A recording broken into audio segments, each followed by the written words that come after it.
Boa noite a todos, meus queridos amigos, nossos companheiros na nossa linha de luz e todos aqueles que nos acompanham no nosso canal do YouTube, nesse nosso projeto aí do Digi, né, o chamado Digi em Estudo, onde a gente tem a oportunidade de entrevistar algumas pessoas da nossa linha de luz a respeito de algum tema, à luz da doutrina espírita, tema esse que possa ser esclarecido, possa trazer, né, ter a contribuição dessas pessoas para nos esclarecer alguns pontos, né, alguns pontos importantes, que às vezes a gente não se percebe, né, e às vezes a gente passa por cima, e então é sempre bom a gente falar, a gente estudar a respeito um pouco mais desses assuntos. E hoje nós vamos falar sobre Brasil, Coração do Mundo, Pátria do Evangelho, essa obra de Humberto de Campos, né, uma obra magistral de Humberto de Campos, que fala sobre a missão do Brasil, né, e não só do Brasil como país, mas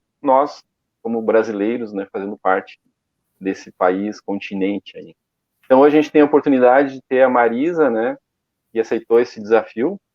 A Marisa, eu sei que ela está bem tranquila lá, e eu quero te Realmente, agradecer. É estamos. isso aí. A ideia é a gente bater um bate-papo a respeito do assunto. Então, eu quero te agradecer, Marisa, primeiramente, pela ter aceito, né, esse convite aí e trazer até contribuição a respeito desse tema aí, que é um tema bem legal para nós, brasileiros e espíritas, né? Seja bem-vindo e boa noite. Boa noite, Carlos. Boa noite, amigos. Realmente eu estou tranquila, viu? É, Principalmente porque eu sei que estou entre amigos, né? Um convite muito fraterno que eu recebi, assim, fiquei muito feliz, né? E espero conseguir transmitir alguma coisa, né? Porque dessa obra maravilhosa que é o Brasil, Coração do Mundo, Pátria do Evangelho. Desde já, meu muito obrigada pela oportunidade. Legal. Pessoal, esse nosso trabalho, né, a gente começou ano passado, e esse ano a gente está dando continuidade, e nós tivemos todos esses episódios, programas, enfim, são gravados e estão no nosso canal do YouTube da Vinha. Então, quem quiser acompanhar lá, os outros, pode acompanhar, que está escrito lá Digi Estudo e o nome do tema ao lado. Lembrando que esse nosso projeto, né, o Digi Estudo, tem a colaboração de mais algumas pessoas que nos auxiliam aí no desenvolvimento das atividades, as pesquisas, enfim, os convites, que é o Anderson, o Cláudio, a Rosa, o Fernando e a Ana, e eu, que fazemos parte desse grupo aí, né? Então, eu quero deixar aqui o meu agradecimento a eles também pela contribuição e colaboração de sempre. Bom, Marisa, então, a gente vai começar nossos questionamentos, né? Isso, esse livro aí. Eu particularmente gosto bastante dessa capa verde, assim, né? Gosto Verde e também. amarelo. É uma capa que chama bastante atenção para mim, assim, a cor vibrante, bonita, né? Então é legal, assim. Então, para quem não conhece, a Marisa mostrou o livro, né? Uma obra, eu diria uma obra-prima, né? Da espiritualidade, através de Humberto de Campos, Com e vem certeza. falar sobre o Brasil, missão do Brasil, dos brasileiros, enfim. Mas a primeira pergunta, Marisa, que eu queria te fazer a respeito disso é o seguinte: lá no início da obra, Emmanuel fala, né, que esse trabalho, né, da obra, enfim, se destina a explicar a missão da Terra brasileira no mundo moderno. Tu acha que o livro conseguiu responder isso através de Humberto de Campos? A espiritualidade conseguiu chegar nesse objetivo de explicar realmente essa questão da, da importância nossa no mundo moderno, no Brasil no mundo moderno? Pois é, Carlos.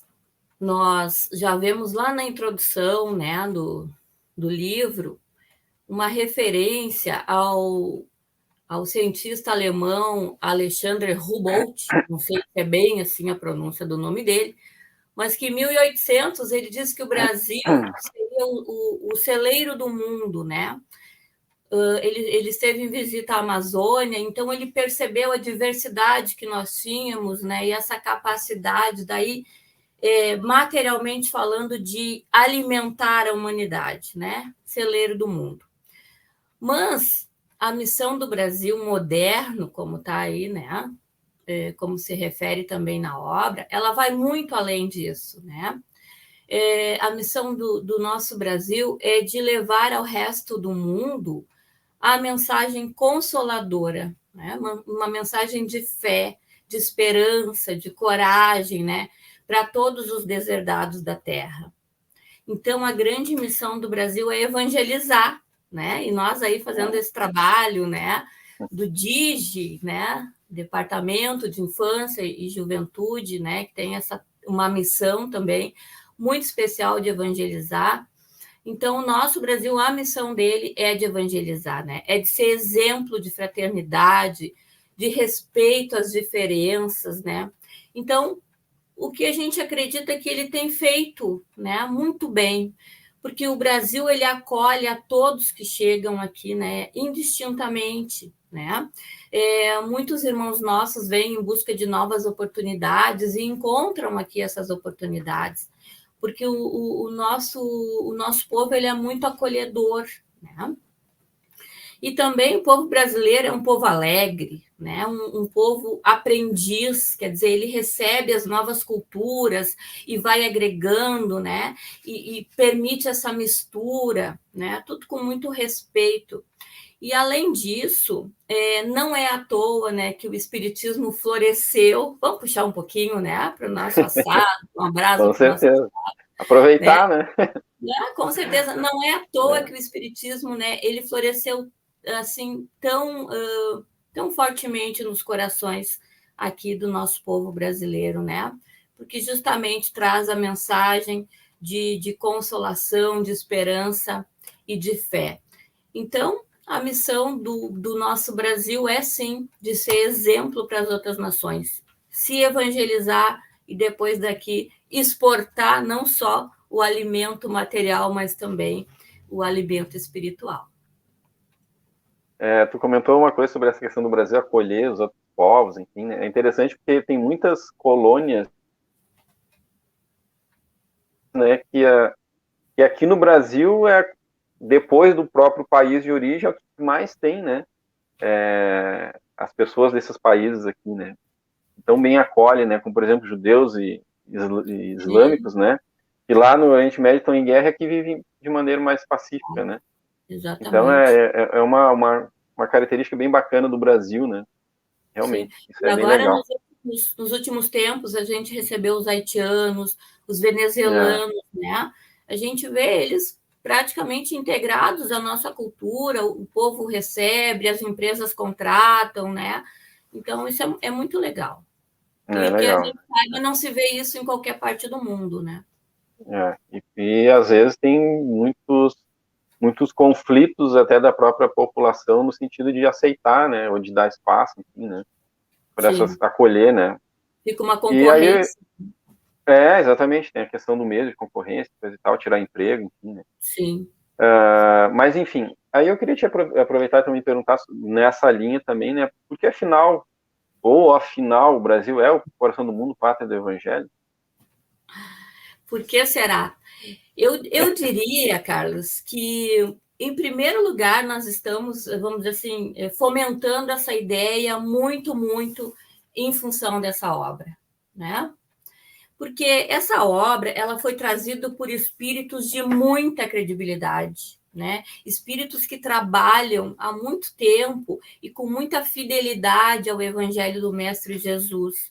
Então, isso aí vai fomentando em nós essa ideia de Brasil, coração do mundo, pátria do Evangelho.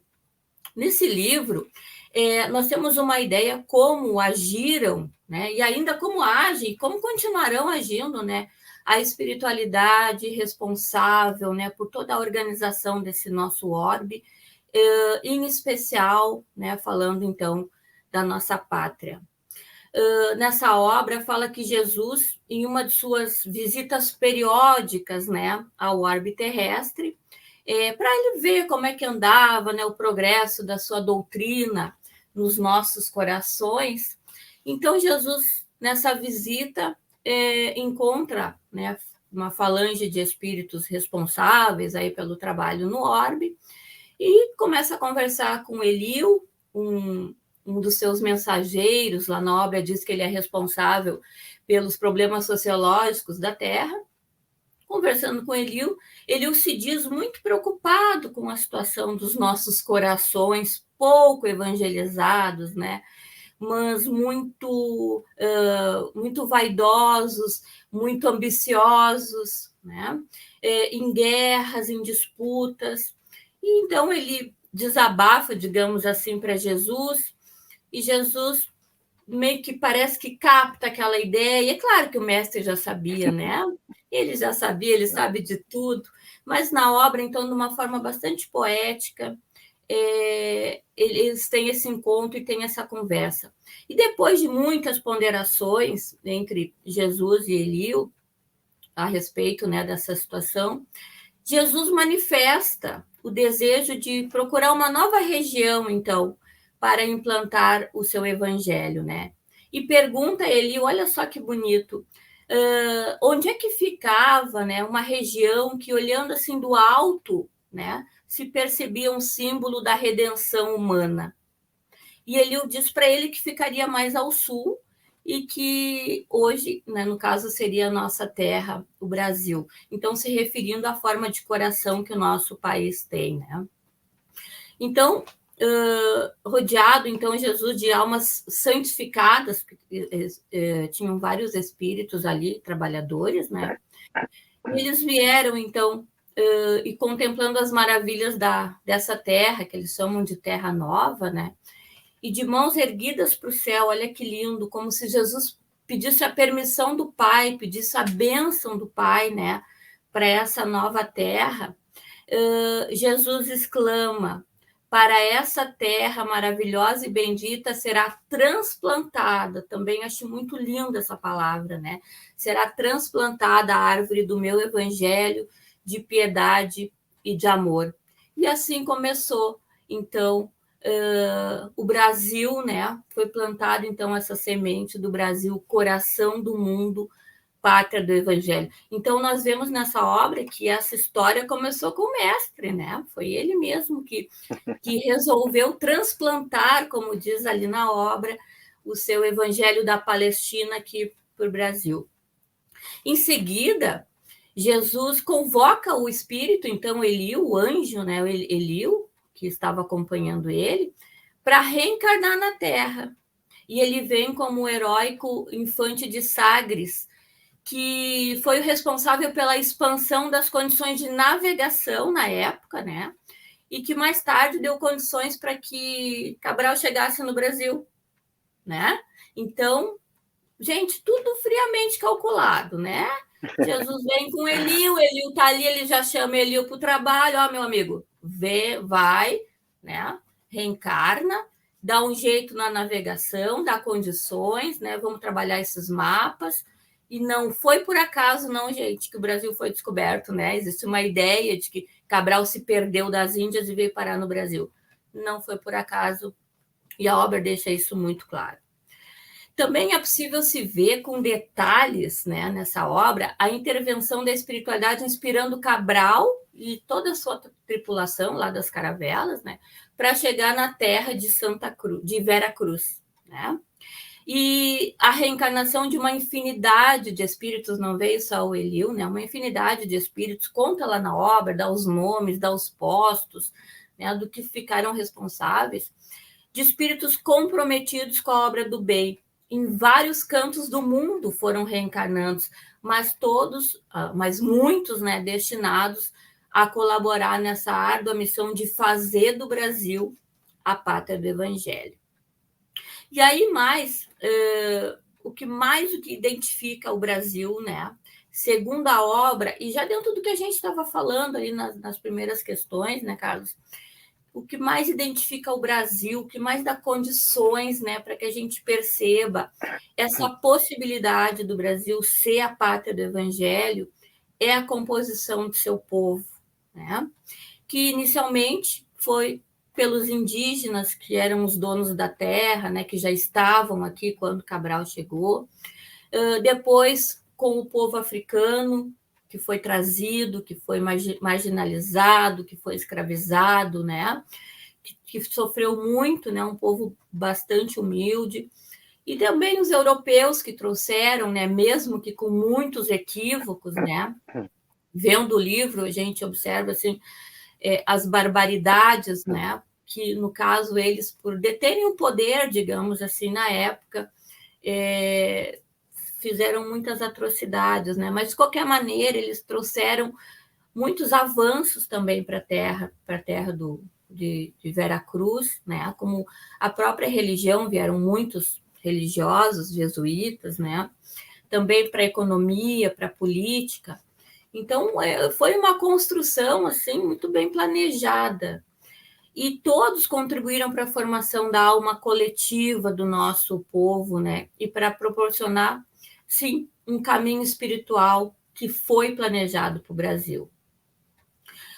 A gente diria assim que hoje nós podemos encontrar entre o povo brasileiro todas as nações, como tu mesmo comentou agora há pouco, né?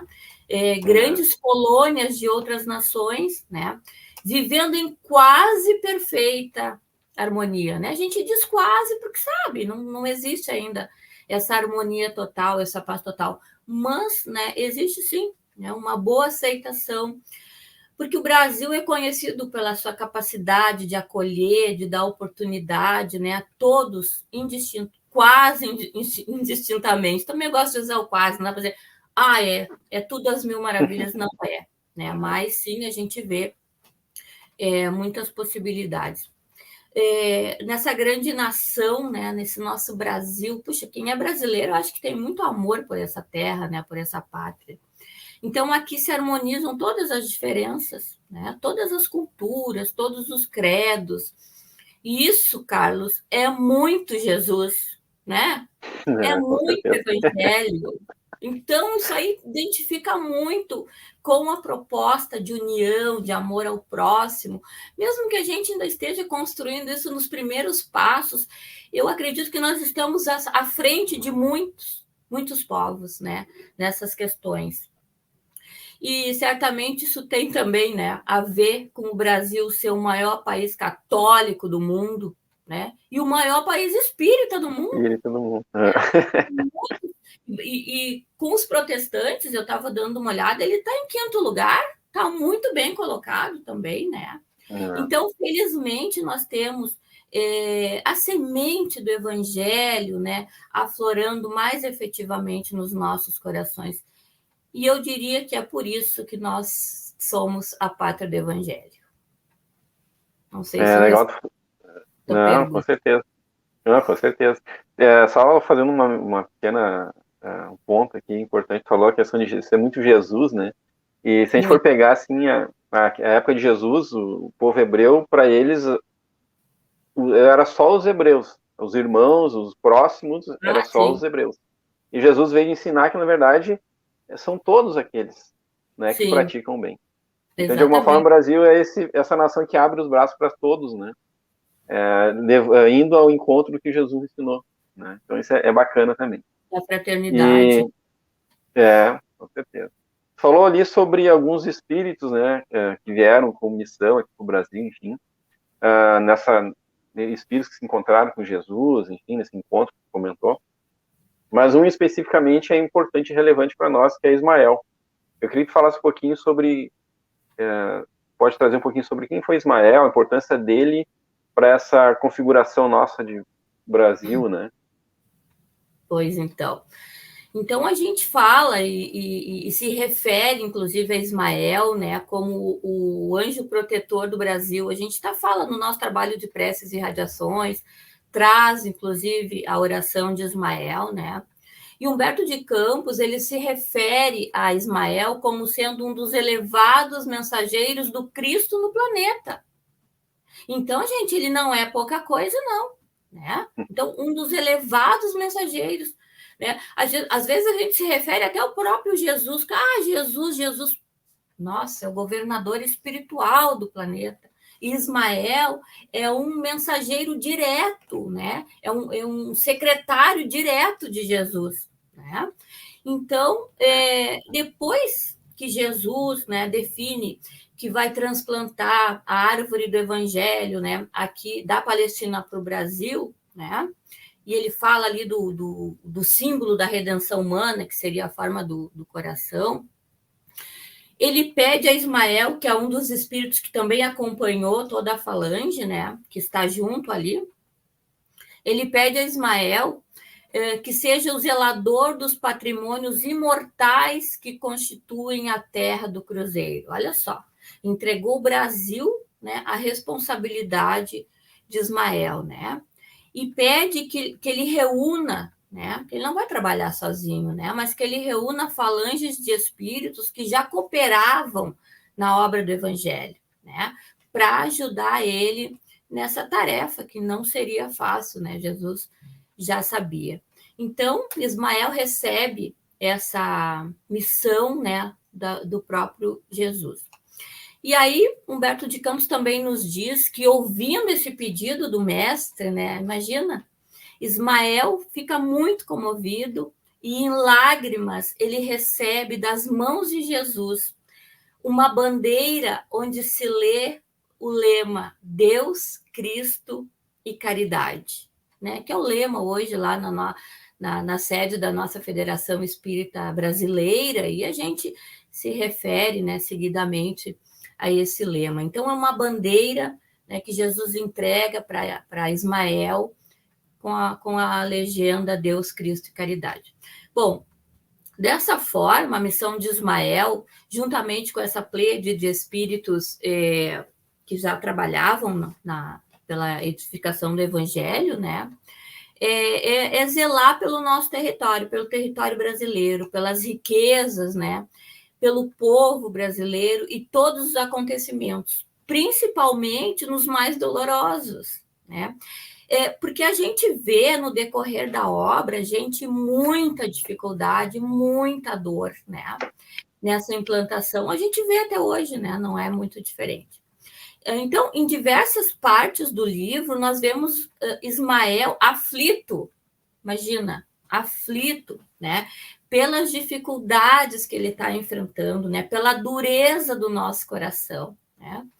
Então, situações criadas assim pela ambição, né? Porque lá nas terras, principalmente de Minas Gerais, muito ouro, muita riqueza, e a coroa portuguesa se adonando de tudo, levando tudo, né? O comércio intensificado.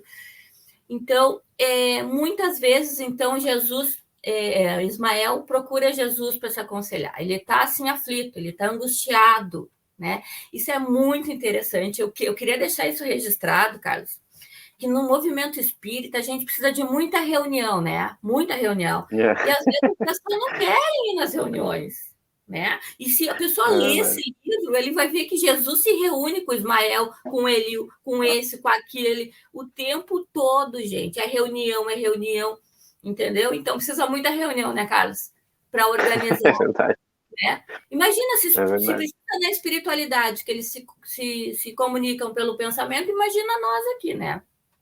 Precisamos muito mais. Então, mas Ismael, então, se encontrava com Jesus, né, para abrir seu coração, para desabafar, né, das dificuldades. E o que Jesus dizia para ele? Persevera, não desiste, faz o teu trabalho, né? E uma coisa importante que Jesus dizia, porque Ismael diz assim, ó, o que a gente pode fazer para pessoal, né, não ser tão ruim, né? Não ser tão maldoso, não judiar tanto uns dos outros, não explorar tanto. Jesus dizia que não dava para fazer nada, porque temos o nosso livre-arbítrio, porque eles tinham o livre-arbítrio, porque as pessoas naquele tempo também eram livres para fazerem as suas escolhas, né? Então, gente, num momento tão especial que parece assim que Jesus, né, ele deu aquela ordem de trazer o evangelho, mas mesmo assim ele não vai interferir, né? Ele proporciona a reencarnação de espíritos, né, em missão, e também traz espíritos doentes, espíritos sofredores, espíritos mais inferiores, digamos assim, permitindo que todos tenham uma oportunidade aqui de redenção. E muitos, né, muitos conseguem essa redenção aqui no país. Mas isso é muito lindo, porque ele diz que, independente de toda a dor que os inocentes estejam sofrendo, todos têm livre-arbítrio. e ele só diz para Ismael, então, para que ele persevere, para que ele acredite, para que ele tenha fé, tenha esperança, né? Que as coisas iriam melhorar, um dia iriam melhorar. Então, né, a mensagem de Ismael, ela é pacificadora, ela é de fraternidade, né? É de união e de respeito a todos, né? E não poderia ser diferente, né, Carlos? Já que a bandeira que foi entregue para ele é Deus, Cristo e Não. caridade. E é legal que falou sobre essa questão dos espíritos sofredores, e, enfim, essa é uma característica do Brasil como pátria do Evangelho, de acolher essas almas, né, em dificuldade, grandes dificuldades, né, para aqui tentar chegar à sua redenção ou encontrar o caminho do bem, né. Então é uma característica que não é qualquer um, vamos dizer assim, não é qualquer pai ou mãe que aceita um filho assim, né, tivesse que E, adotar uma criança assim, por exemplo, né? E o Brasil adotou e adota essas crianças assim, né? Espiritualmente sim, falando, né? tu Isso é sabe legal e que bonito também, né? tu sabe que tem até, vou pegar aqui no próprio livro, no capítulo 7, os negros no Brasil, que é um momento que Ismael está assim, ó, muito, mas muito assim, preocupado com a situação. É impressionante, sabe? Ele é um espírito já de alta envergadura, né? E ele está preocupado com a situação. Então, como que a gente não vai se preocupar? Mas tudo bem. E ele vai, então, falar com Jesus sobre essa situação, isso num outro momento, diferente desse que eu estava falando. E daí, o que, que Jesus diz para ele?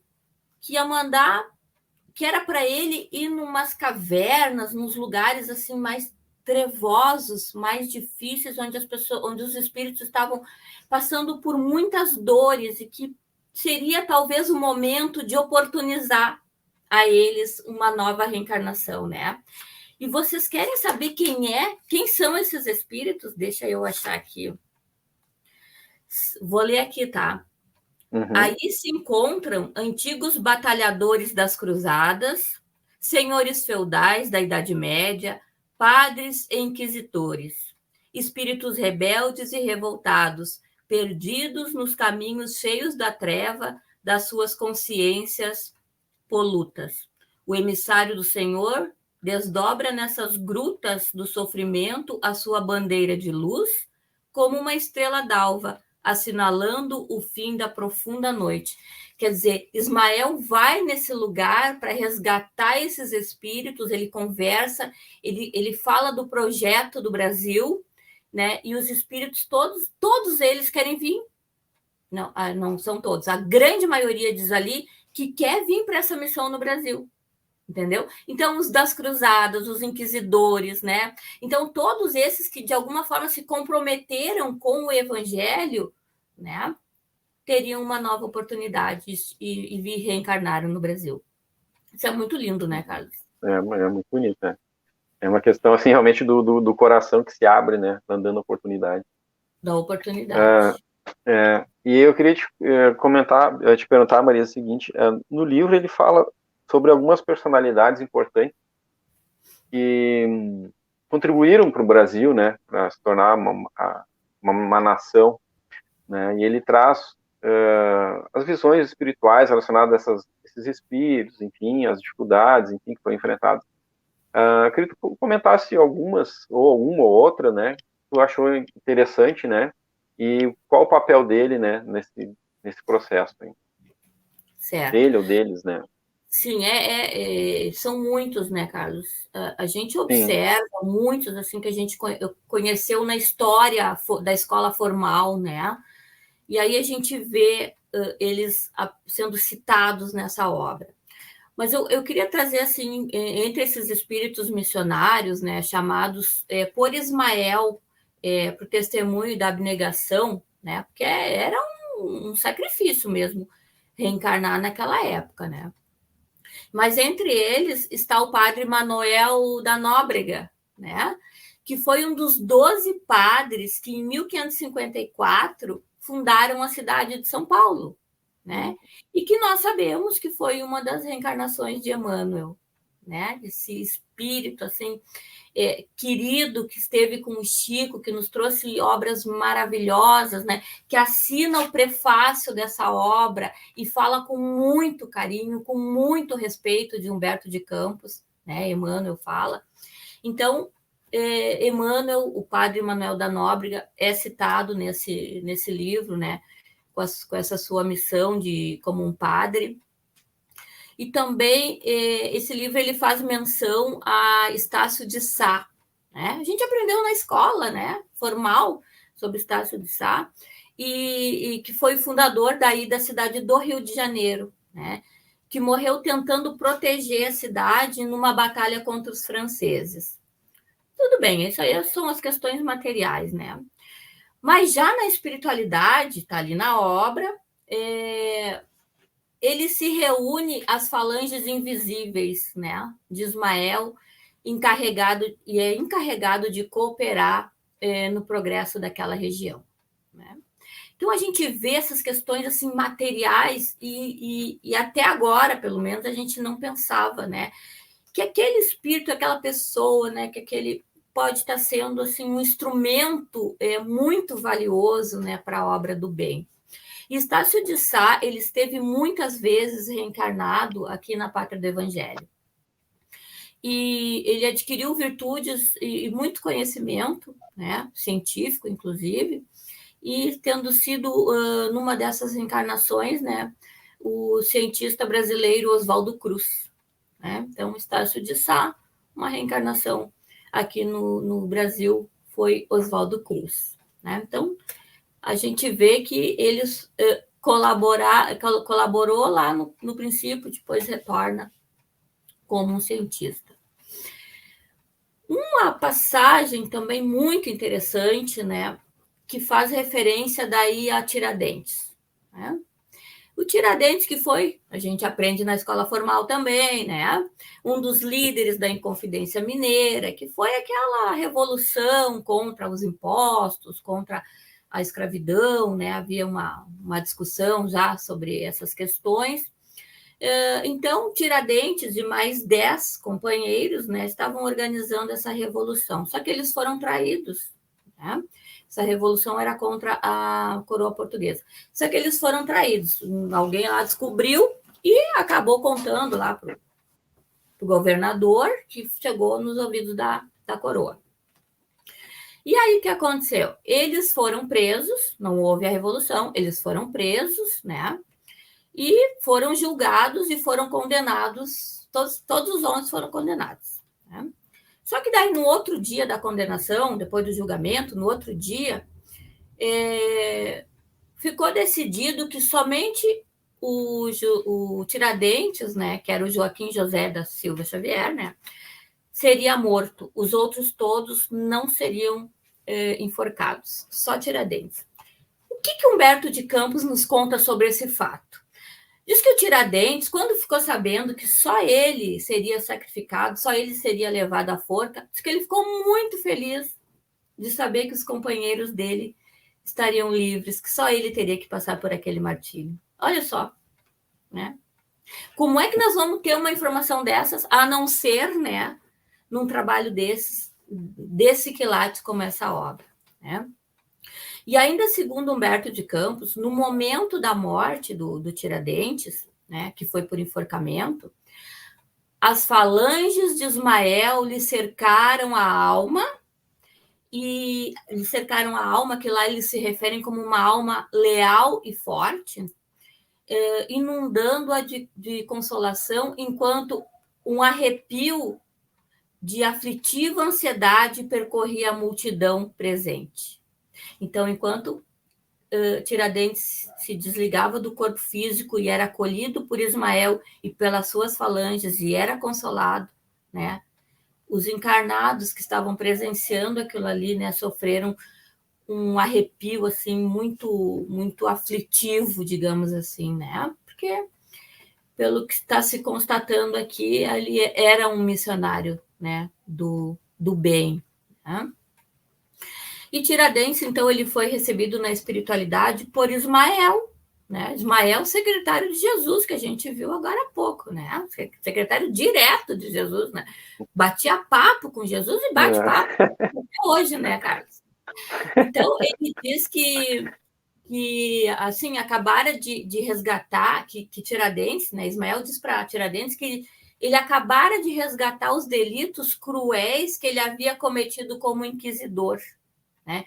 Então, a gente vê o que a gente comentou agora há pouco, que esse país ele já redimiu muito espírito, né? E aqui está a prova, né? Ismael diz para Tiradentes que ali naquele momento onde ele é enforcado injustamente, porque a causa dele era uma causa do bem, ele acaba de resgatar, né, os delitos lá de quando ele era um inquisidor, né? Nas palavras de Ismael, aí eu vou trazer assim na íntegra, né? Redimiste o pretérito obscuro e criminoso com as lágrimas do teu sacrifício em favor da pátria do Evangelho de Jesus. Muito legal. Então, nós sabemos que após o enforcamento, não bastasse ele ter sido enforcado, ele foi esquartejado, né? Tiradentes foi esquartejado. Mas pela narrativa, então, avaliando a narrativa que nós vemos aí do Humberto de Campos, de como aconteceu logo depois do desencarne, ele não presenciou isso, né, Carlos? Que a gente sabe que, às vezes, o espírito preso ao corpo físico presencia essas questões mais dolorosas. E Tiradentes, não, ele já estava liberto, já tinha cumprido a missão dele, né? E ainda queria trazer mais o Dr. Bezerra de Menezes. Né? Eu sabia que ia falar nele. Esse aí não posso fora, né? Então, nessa obra, Humberto de Campos nos conta que em uma de suas muitas reuniões de planejamento, vou repetir, muitas reuniões de planejamento, né? De avaliação, tu faz o trabalho, daí tu avalia, né? Após uma longa explanação de Ismael, quer dizer, está com todo lá os espíritos, né, trabalhadores lá, tá conversando, está falando sobre as dificuldades que estão enfrentando para a edificação do evangelho, né? Sempre contando com a colaboração de muitos espíritos abnegados, né? Isso é importante. Encarnados e desencarnados, né? Não só desencarnados. Mas aí ele chama para o testemunho, né, Bezerra de Menezes, dizendo a ele que a sua grande missão seria intensificar as atividades de cunho espiritual no Brasil. Né? Então, não foi pouca coisa o que Bezerra de Menezes veio fazer, a missão. Né? Então, recapitulando, Jesus, Ismael e Bezerra de Menezes. Então, todo mundo ali, né, um bate-papo assim, informal, com uma preocupação, né, uma preocupação, um investimento, planejamento, né, convocação. Jesus convoca Eliu, Jesus convoca Ismael, Ismael convoca Bezerra, e assim por diante. Né? E às vezes nós, por qualquer coisinha, nós, né, já estamos querendo pular fora do barco. Então, esclarecendo que o trabalho seria árduo, falou, né, pro Bezerra, mas que ele teria toda a assistência espiritual, que atravessaria todos os obstáculos pela sua perseverança e pela sua humildade. Né? E queria consolidar, assim, a obra de Jesus na pátria do Cruzeiro. Né? Então, Bezerra não estaria sozinho. E o autor ainda diz que uma vibração de esperança e de fé fazia pulsar nos corações, né, de todos aqueles que estavam ali, quando uma voz terna e compassiva exclamou das cúpulas radiosas do ilimitado. Então, todos, né, toda aquela assembleia escutou uma voz dizendo: glória a Deus nas alturas e paz na terra aos homens de boa vontade. E Humberto de Campos se refere a Bezerra de Menezes como o grande discípulo de Ismael. Muito lindo. Muito lindo. E tem outros personagens dentro do barco. Mas tu falou uma coisa legal, é que falaram pro Bezerra, né, que ele ia ter toda a assistência espiritual, e é legal isso porque, na verdade, todos nós todos nós temos oportunidade de trabalhar no bem, somos sempre assistidos espiritualmente, Isso. e apesar das dificuldades, né? Então, a gente está sempre sendo E assistido às quando a gente vezes se nem empenha no são, bem, né? hein, Carlinhos? Essas Oi? dificuldades às vezes nem são tantas, né? Nem são Mas tantas, é né? preguiça às vezes, nossa, né? Fala sério. Não, com certeza, é verdade. É. Né? Às vezes a gente se acha sozinho, enfim, que não... mas a gente está sempre sendo amparado, com Ou certeza. sozinho, ou incapaz, né? Ou, ai, estou É, cansado, mas tá, a mas assistência está aí, é só a gente acho que fazer essa ligação, né? é. E tu falou um pouquinho sobre as personalidades, né? Mas existe, no livro também comenta sobre algumas passagens importantes do nosso país, eventos, né? Sim. Eventos que foram coordenados, enfim, é, foram de alguma forma supervisionados pela espiritualidade. Então eu Uhum. queria que tu comentasse, citasse um ou outro evento importante da nossa história como Sim. país, né? Muitos eventos, né? São muitas Eu, personalidades, são muitas é, coisas interessantíssimas, né? Mas é uma coisa assim, talvez o pessoal até ache meio boba, mas eu achei muito legal. É, lá no início, quando os portugueses chegaram, eles começaram a chamar a terra de Santa Cruz, de Vera Cruz. Depois, ele passou a chamar a terra de Santa Cruz, né? Sempre com uma referência religiosa, né? Tinha assim muita influência os padres, né? Essas questões assim com um pouco de poder até, né? Para manipular. Mas depois a mudança do nome de Terra de Santa Cruz para Brasil, né? Todo mundo aprendeu na escola que é por causa do pau-brasil, certo? Humberto de Campos não discordou, não se preocupem, ele não discordou disso, tá? Então, mas aí é porque realmente, né, o Brasil veio do pau-brasil, que era a madeira era muito comercializada, e começou a surgir no inconsciente assim dos comerciantes, tudo aquela coisa de Brasil e Brasil e Brasil, e começou a ser adotado, né? Brasil, não se falava mais em terra de Santa Cruz, mas sim terra Brasil, Brasil. E aí os missionários, os padres, né, que estavam por ali, eles não gostaram da ideia, né? Os missionários eles protestaram porque eles queriam esse vínculo, né? Terra de Santa Cruz, né? Mas vocês não vão acreditar que Ismael apoiou a mudança. Sabe por quê, Carlos? Porque conta pra ele nós. viu como uma forma de resguardar a pátria do Evangelho aos perigos da Inquisição. Olha só que interessante, né? Que na Europa, na época, né, ainda era responsável por muitos crimes hediondos ainda, né? Então, quando surge essa ideia, os missionários, ali, os jesuítas, eles são contra, mas Ismael apoia, né? Então isso começa realmente a se trabalhar para que, né, desvincule o nome do Brasil da cruz para não chamar a atenção dos inquisidores, né? Isso aí eu achei um fato muito interessante, que a gente eu gosto muito de ver quando é uma coisa material e tu vê o lado espiritual, né? Espiritual. É. Essa coisa. Bom, também tem uma outra passagem, quando lá no século XIX, durante uma assembleia, assembleia é reunião, né, claro, né, Carlos? Outra reunião, com os seus companheiros lá de luta, né? Ismael diz bem assim, ó, que está próxima a chegada do advento do Consolador, né? Já era século XIX, tá? E que ele ia chegar à face da Terra e que a gente sabe, né, que é o Espiritismo, que daí chegou lá em 1857, né? Então foi um pouco antes que Ismael falou isso. E daí ele continua dizendo assim, ó, nesses 100 anos se efetuarão os grandes movimentos preparatórios dos outros 100 anos que virão. Então,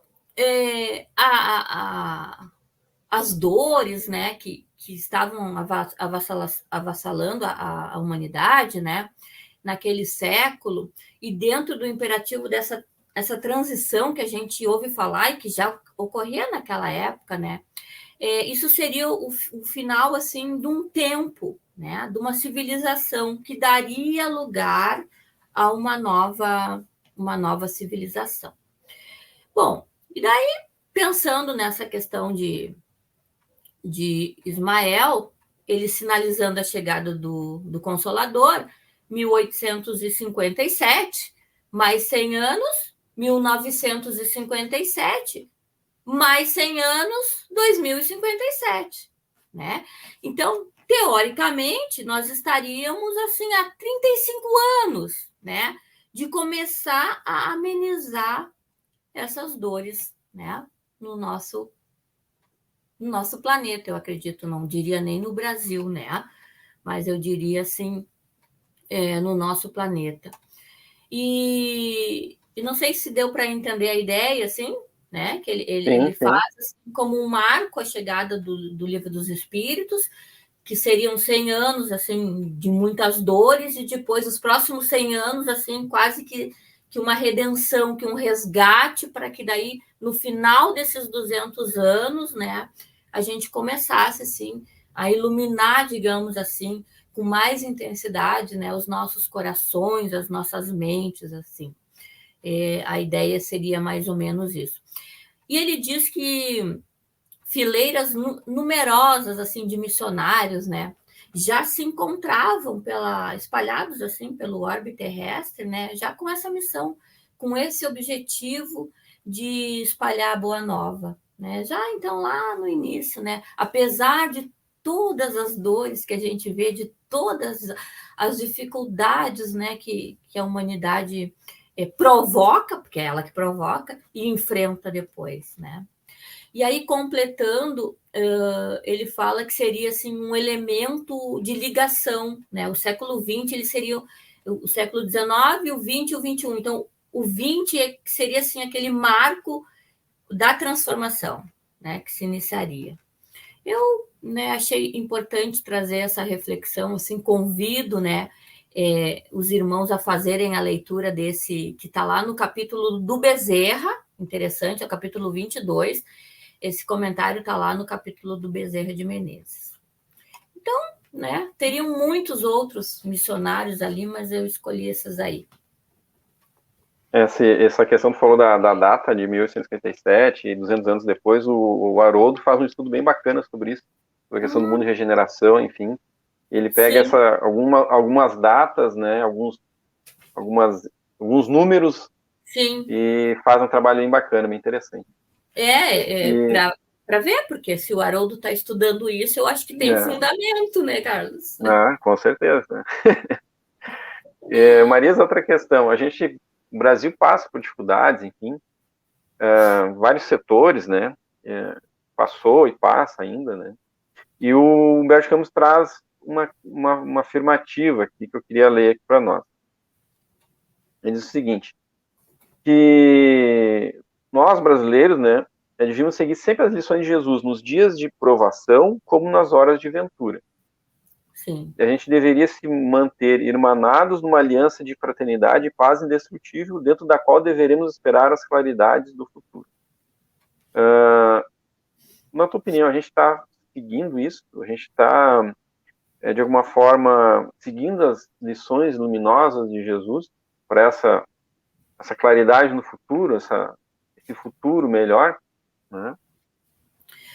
Pois então, Carlos, às vezes eu me comovo, né, com algumas questões do Evangelho, né, alguns vídeos, algumas músicas que falam com Jesus, mas agir que é bom, né, tá difícil, né?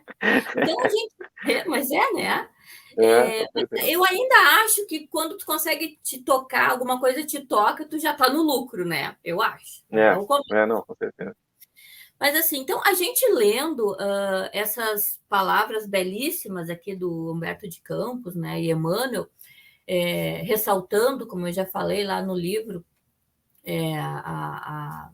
a facilidade do Humberto de Campos de nos trazer todas essas lições, né? Então, eu fico pensando assim, como é que é possível atender ao chamado de Jesus? A gente está ouvindo essa mensagem aí, né, há mais de 2000 anos, e como que é possível, né? Como é que é possível a gente colaborar com a sua obra, né? Que seria de atender aos mais necessitados, né? Aos deserdados da terra, como ele costuma se referir. Será que me compete algo, né, nesse momento de transição? Qual é o meu papel? A gente não pergunta isso, a gente não pensa nisso, né? A desculpa do mundo muito corrido, da vida muito corrida, está nos impedindo de fazer esse tipo de reflexão. E às vezes a gente está com muito conteúdo, né? Muito trabalho, muita reunião, né? E está com pouca prática desse evangelho, né? E assim, a gente, via de regra, então, não se aprofunda nessa questão. Eu entendo assim, né? Mas isso deveria ser uma luta diária nossa, né? Essa reflexão, esse questionamento, né? Do que eu posso fazer, onde eu estou inserido, nos grupos que eu estou inserido, né? Qual que é o meu papel, como é que eu posso me melhorar, como é que eu posso passar uma mensagem, né? A mensagem de Jesus, né? No caso, a gente não se preocupa, mas isso é importante a gente fazer, essas reflexões, né? E é importante que, quando a gente, passando por momentos de tranquilidade, né, a gente intensifique essas reflexões, porque aí é um momento que tu está sendo assim, com mais amparo para fazer o que tu pode fazer, né? Porque as oportunidades são diversas e a gente foca muito nas dificuldades, né? Mas tudo é oportunidade. Até a dificuldade, muitas vezes, é oportunidade. Né? Aquele companheiro, né? Seja quem for, que nós temos alguma dificuldade, a dificuldade não é oportunidade, né? Oportunidade de tu crescer, de tu aprender com ele, de tu silenciar. Né? Então, tudo na nossa vida é oportunidade.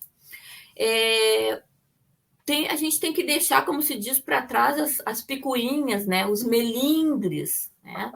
E a preguiça. Nossa, eu sempre falo da preguiça, porque eu acredito assim, eu posso ser orgulhosa, eu posso ser vaidosa, eu posso ser tudo, mas eu sou preguiçosa, porque se eu sei que eu sou orgulhosa e eu não faço nada, é de preguiça, né? Se eu não ajudo ninguém, é de preguiça. Às vezes eu até tenho, eu até gostaria, mas tenho preguiça, né? Aquela coisa da zona de conforto. A gente precisa vencer isso, né? Porque Jesus conta com todos nós nessa obra de redenção. Ele conta, ele deixou a mensagem muito clara, né? Não deixou a mensagem escrita, mas ele não precisava, porque ele teria os evangelistas, ele teria os apóstolos para fazer esse papel, né? Ele deixou a palavra, deixou o exemplo, né? Que vem aí passando séculos e séculos e cada vez está mais vivo na nossa mente e nos nossos corações, né? Eu acho que a mensagem ela é simples, o caminho é muito seguro, né? É pegar a cruz e seguir os seus passos. Esse é o caminho, não tem outro. Eu acho que uma coisa importante com certeza. Eu acho que uma coisa importante é a gente imaginar assim, né, acordando de manhã e se pensando assim, que hoje eu possa servir ao Cristo de alguma forma, né? E que a gente leve essa bandeira para o nosso dia, né, nosso dia a dia. Claro que a gente vai errar, mas o fato de errar não quer dizer que a gente não tem que voltar de novo para o caminho, né? Porque Com muitas pessoas certeza. acabam desistindo de fazer a coisa do bem porque dizem, tô sempre errando, não vou, né? Tipo assim, né? Tô cansado de mim mesmo, tô sempre errando. Mas não, a gente vai errar, mas continua no caminho de novo, vai de novo. Essa é a proposta, né? Com E certeza. Não dá. servindo sempre. É que nem Jesus diz para Ismael: não desiste, né? Acredite, tem Persiste. fé, tem esperança, vai, faz a tua parte. Né? É isso aí. Tem uma questão aqui que ela já vai para um outro lado, tá? Que está ligado com esse assunto, mas tem a ver também com as questões que a gente está vivendo atualmente no país. Que é a questão, essa é a nossa oitava questão, está relacionada com uma mensagem publicada pela FEB em 2021, que ela diz o seguinte, tá? Eu vou ler aqui para ti a mensagem. Acima das conjunturas humanas e da astúcia política de bastidores, o Brasil está vinculado ao programa de Jesus em relação ao mundo. O casuísmo de interesses partidários cederá lugar aos projetos de humanização social, patrocinando a orientação justa e nobre à infância e à juventude, ofertando emprego aos moços e garantindo que nenhum idoso seja deixado ao abandono. Essa mensagem trouxe aqui para a gente refletir e para servir de base para o que eu quero te perguntar. A gente está vivendo um momento, agora vai começar a viver um momento de processo eleitoral, enfim, de campanhas políticas, enfim. A gente sabe que a gente tem que ter bastante cuidado nesses aspectos, mas o que essa mensagem pode trazer para a gente refletir em cima desse momento que a gente está vivendo, que é uma oportunidade, como eu tinha falado antes, né, da gente encaminhar, de a gente poder se direcionar no nosso país aqui. Pois então, essa é uma questão bem difícil, né? Assim, nós vemos nos rostos e nas palavras das pessoas, né, um descrédito, né, uma desconfiança em relação à classe política, né? E até mesmo em relação ao ser humano, de um modo geral, né? As pessoas dizem, esse mundo está perdido, ninguém tem mais jeito, todo mundo rouba, todo mundo é desonesto, né? Então é um descrédito geral. E, de certa forma, isso é compreensível, né? Porque ainda existe uma grande diversidade econômica, né, no país. As dificuldades, elas são muitas, né? E as oportunidades, infelizmente, não são para todos, né? É uma minoria, realmente. Mas essa mensagem, ela é muito consoladora, né? Pois afirma que o Brasil está vinculado ao programa de Jesus em relação ao mundo. Isso, Carlos, implica, né, dizer que nós temos nas nossas mãos todas as ferramentas, né, para iniciar o arado e o plantio do evangelho. Primeiro nos nossos corações, né? Depois nos corações dos demais povos, né? Que é a missão do Brasil, né? Como a gente tem visto nessa obra, né? Então, imagina, o Brasil está vinculado ao programa de Jesus em relação ao mundo, quer dizer, nós temos um compromisso em relação ao mundo. E se Jesus nos deu esse compromisso, ele nos deu todas as condições para que isso seja realizado, que a gente consiga, né, realizar essa tarefa, né? Também se percebe não só nessa mensagem, nessa parte, né, mas no livro, em todo o livro, a assistência constante, né, uma assistência paciente, esperançosa da espiritualidade benfeitora, né? Eles querem nos orientar, eles nos inspiram para fazer sempre as melhores escolhas, né? E é o momento de fazer uma escolha agora, né? Daqui a pouquinho nós vamos ter que fazer uma escolha. Eu vejo as pessoas muito preocupadas com isso, e é de se preocupar mesmo, eu diria, né? Mas, assim, no capítulo 2, lá o Elio, aquele que trouxe Jesus aqui para a pátria do Evangelho, né? Que conduziu Jesus, ele fala para Jesus das suas preocupações em relação à ambição dos homens, que poderiam destruir os tesouros e os sonhos, né, daqueles que estavam aqui, que já eram tão sofridos, né? E Jesus recomenda a ele que não se preocupasse. Olha só o que está escrito lá nesse capítulo 2, gente. Pois a terra do cruzeiro estaria eternamente ligada ao seu coração e as questões políticas seriam sempre secundárias. E o sinal da fraternidade estaria sempre presente. Gente, é hora de ler essa obra. Aliás, já passou da hora de ler e de estudar essa obra.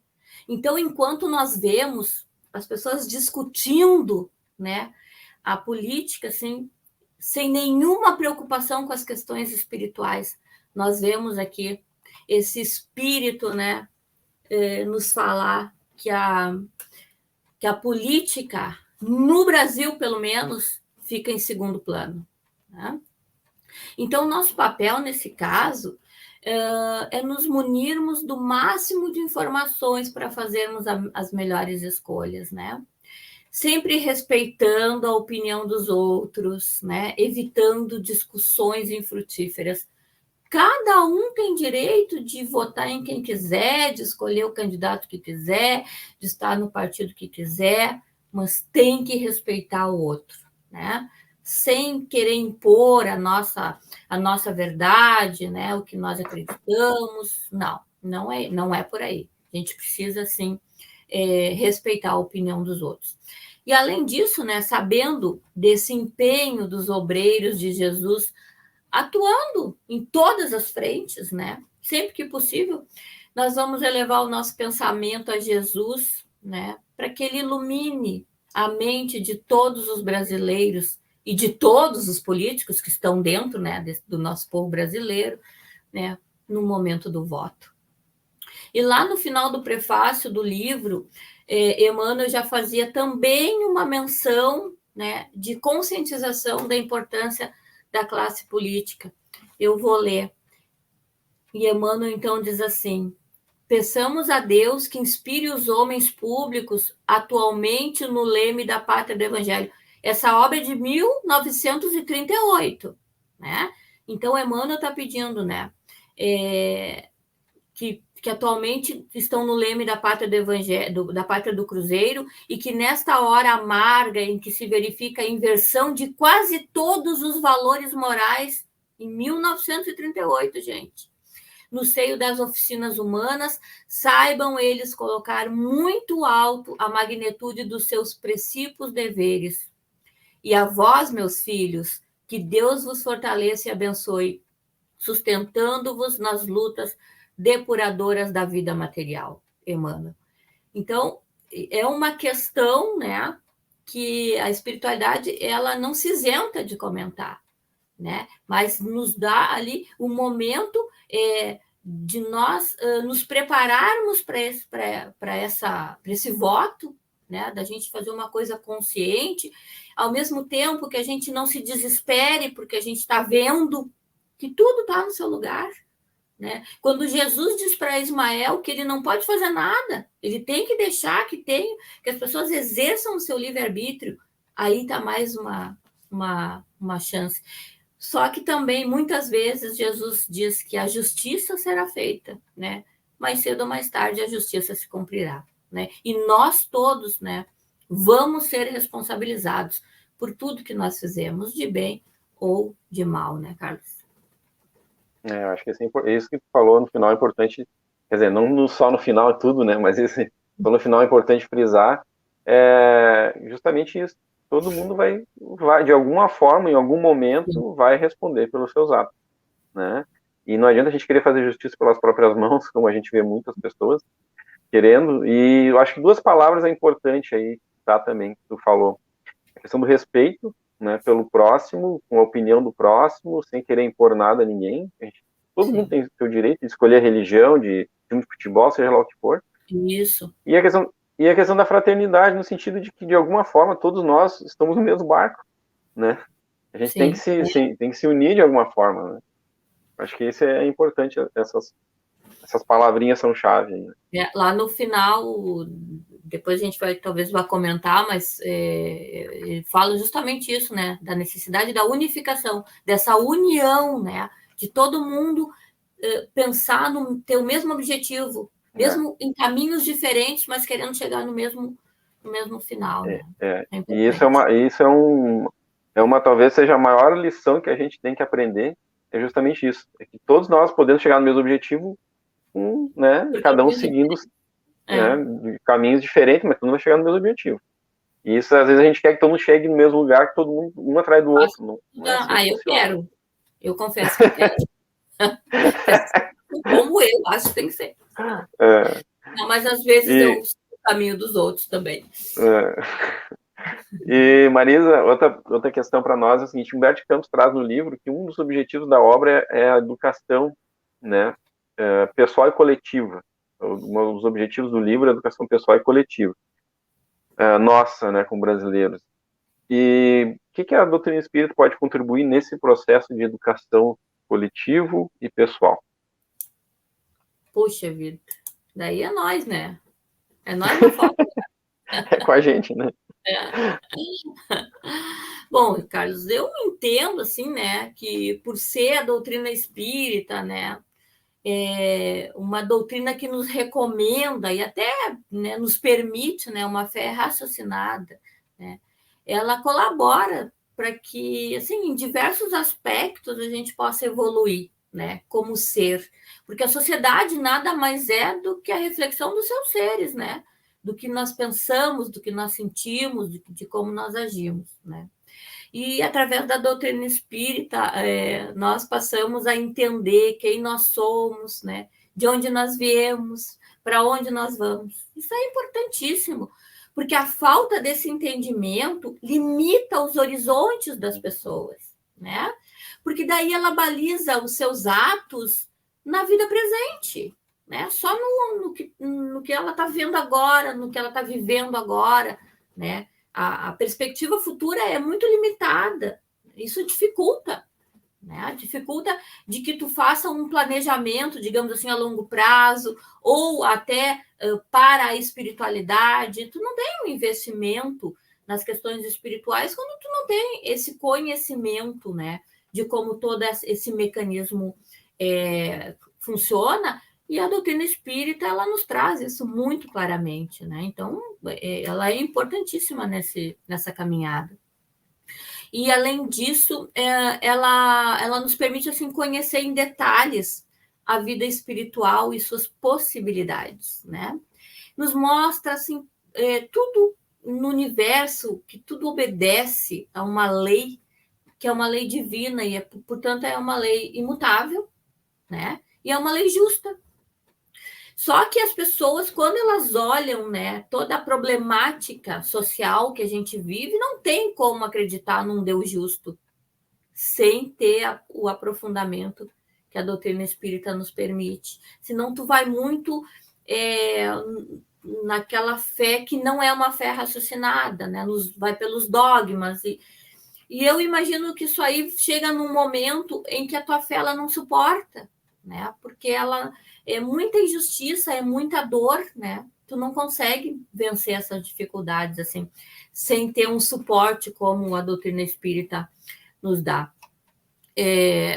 Nós podemos dizer assim que a doutrina espírita, sendo, né, o consolador prometido por Jesus, tem se mostrado assim um evangelho novo nos nossos corações, né? Porque como nos explica as parábolas de Jesus, nos permite entender exatamente a mensagem, o que ele quis dizer, né? E como esse ensinamento ele invade o nosso contexto hoje, né? Para que a gente possa colocar em prática.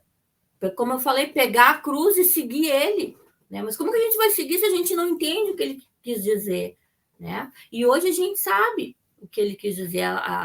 Quando ele fala no perdão, como perdoar alguém que me machucou, que me feriu, que me humilhou, né? Como perdoar? Não, a lei é essa, meu querido, né? Tu perdoa se tu quiser, não quiser tu não perdoa. Se tu não perdoar, tu tá indo contra a lei.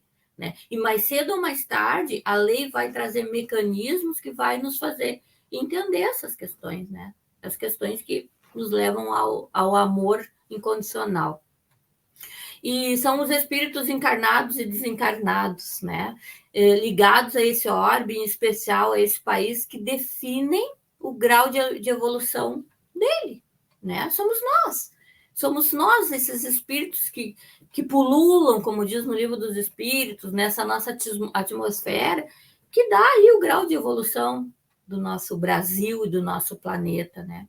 Então, é preciso que a gente faça esse investimento no nosso crescimento para elevar o padrão vibratório de toda a nossa nação, né? De todo o nosso planeta.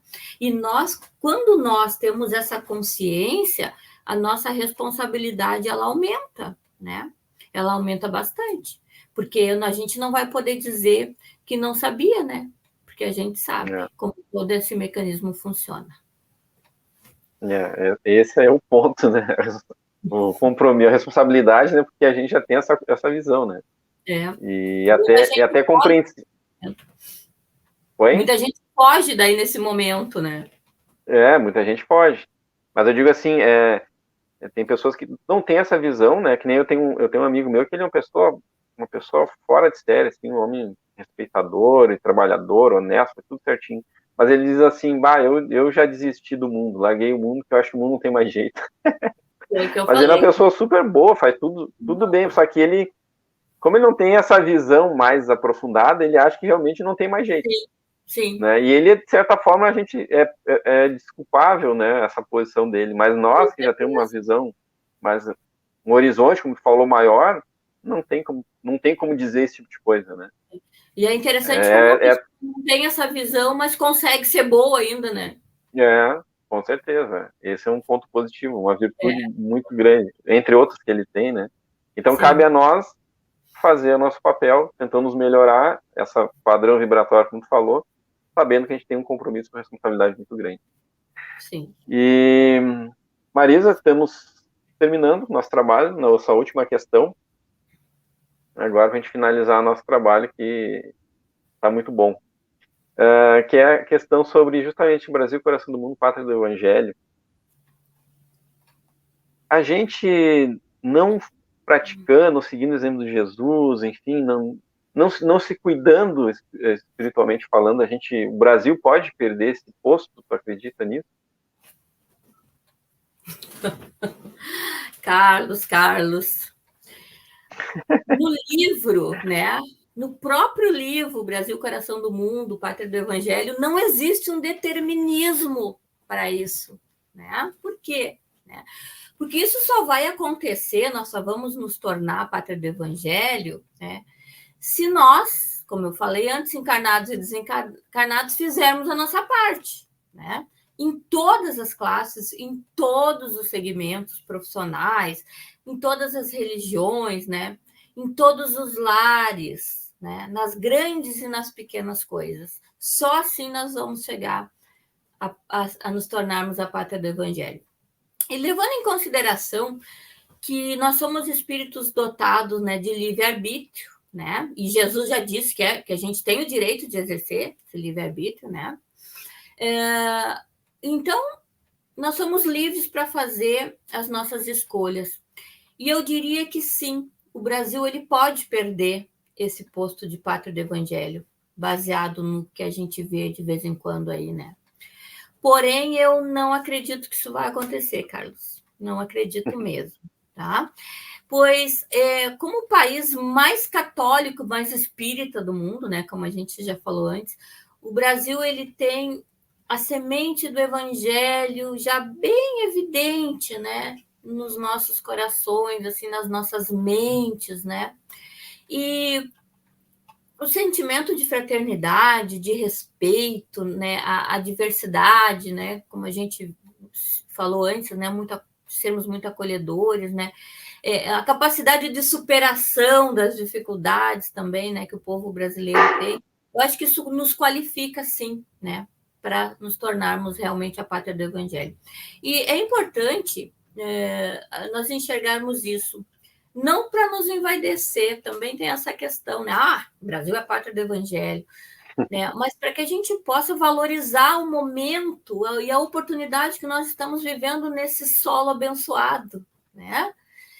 Tudo é trabalho, Carlos, tudo é trabalho. Para chegar a nos tornarmos, né, essa pátria realmente do Evangelho, nós vamos precisar trabalhar muito, né? Trabalhar o nosso interior, né? Ser exemplo, né? E é certo que apesar da ajuda do céu, que a gente viu aí na obra, né, tá vendo? Essa conquista ela não vai cair do céu, não vai cair do céu. Será preciso um esforço da nossa parte, assim, né, na busca do entendimento desse evangelho, assim como muito trabalho e disciplina para colocar ele em prática. É fato que, por acaso, o povo brasileiro ele é hoje, né, aquele assim que recebeu com mais facilidade, com mais entendimento, né, o Consolador prometido. o que faz pesar nos nossos ombros a responsabilidade de viver, né, essa proposta tão especial, né?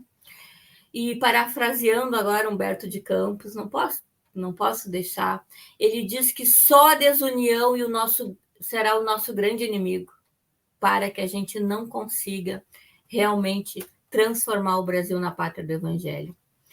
Eu tenho muita fé, Carlos, muita esperança que o Brasil, né, com a ajuda de Ismael e das suas falanges benfeitoras, né, sob a bandeira de Deus, Cristo e caridade, vai vencer essa batalha. Eu tenho fé. Eu também tenho. Na verdade, eu tenho convicção e certeza que sim, né? Porque para quem é apaixonado pelo país, Sim. pelo Brasil, como eu sou, também, enfim, mas a gente sente dentro da gente essa questão pulsando dentro da gente, assim, né? Sim. De mudar, de crescer, de melhorar, de fazer realmente o Brasil se tornar uma nação melhor, né? Enfim, Fazer mas parte fica disso. com certeza, fazer parte disso, com certeza. Mas enfim, fica aqui então o convite para todos aqueles, né, que não leram essa obra, que leiam essa obra. É uma obra-prima realmente. Que aqueles que leram possam reler, né, possam estudar a obra, porque tem muita coisa histórica, muita coisa, Sim. enfim, como a Marisa falou, questões materiais, espirituais, que faz esse paralelo, traz esse paralelo, que isso é muito legal da gente acompanhar, né? Como é que foi, como é que é a história do nosso país. Então, fica o convite para todos. Queria te agradecer, Marisa, por ter trazido para nós essas contribuições. Foi um trabalho muito bom, fiquei muito feliz da gente poder falar sobre esse assunto do Brasil aí. E passo para ti falar tuas palavras finais para o pessoal aí. Nossa, Carlos, a gratidão é toda minha, assim, nossa, eu estou muito feliz, gente, porque eu estou assim, ó, vivendo esse livro aí faz um mês e, nossa, estou apaixonada. Muito obrigada, Carlos, pela oportunidade, assim, por ter me convocado para esse trabalho. Gostei muito, fico à disposição, né, se acharem interessante aí numa próxima oportunidade, assim, e que Jesus esteja conosco, assim, vibrando muito forte nos nossos corações, nos auxiliando a transformar, né, definitivamente o Brasil na pátria do Evangelho. Obrigada, querido. Obrigado então, pessoal, a todos que nos acompanharam e que nos acompanham, né? E no nosso canal do YouTube da Vinha. A gente fica muito feliz de estar com vocês aqui, trazendo esses assuntos. E a gente deixa aqui já o convite para o próximo tema, mês que vem, né? Não vou dizer, mas vou deixar para o pessoal aí ficar na expectativa do próximo mês. Surpresa, sim. Mas é um assunto também bem interessante, que a gente vai desenvolver no final do mês que vem. Então, eu queria agradecer a todos, desejo a todos muita paz no coração, que todos nós nos empenhemos nessa busca, né, de construção de uma nação, de um país melhor, passando sempre pela nossa transformação moral, pela nossa construção espiritual. Então, muito obrigado, gente. Um beijo no coração de todos, uma boa noite, que Jesus esteja sempre conosco. Muito obrigado e até a próxima, se Deus quiser.